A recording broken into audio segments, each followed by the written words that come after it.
Then the other big story of the day, 15 years in prison. That's the sentence one couple is now facing potentially after they're found guilty of having sex on Bradenton Beach. Fox 13's Michael Shingleton's in our newsroom.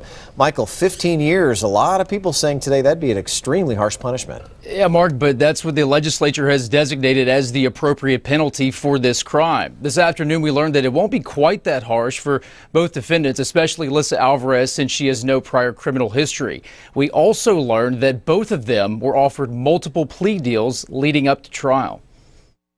Neither would have been sex offenders, and both could have pled guilty to lesser charges. Those deals were left on the table twice. They exercised their right to a trial, and we had a trial. Assistant State Attorney Anthony DeFonseca offered both of them outs. For Alyssa Alvarez, plead to a lesser charge, possibly a misdemeanor, take ownership of what happened, cooperate, and get probation and no designation as a sex offender. Since Ben Caballero served about 8 years for cocaine trafficking, the state offered him a lesser charge, 2.5 years prison, out in 2, and no sex offender status, just probation.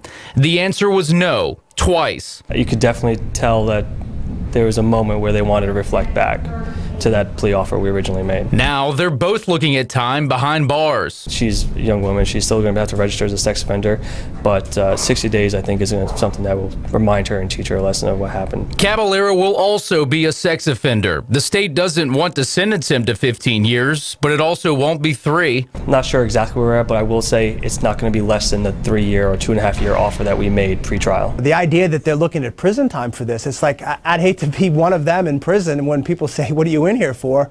And you say having sex. Defense attorney Jeff Brown thinks the sentence is beyond harsh. There's burglary cases, there's breaking and entering cases, there's grand theft of automobiles, there's sales and possessions of cocaine. I mean, all of these offenses can sometimes get you a sentence that's not involving prison time. Brown believes probation and misdemeanor charges would have been appropriate. For 15 years, that's absolutely crazy. A minimum of 3 is ridiculous, and I'm hoping that somebody comes to their senses and that person has to be the judge.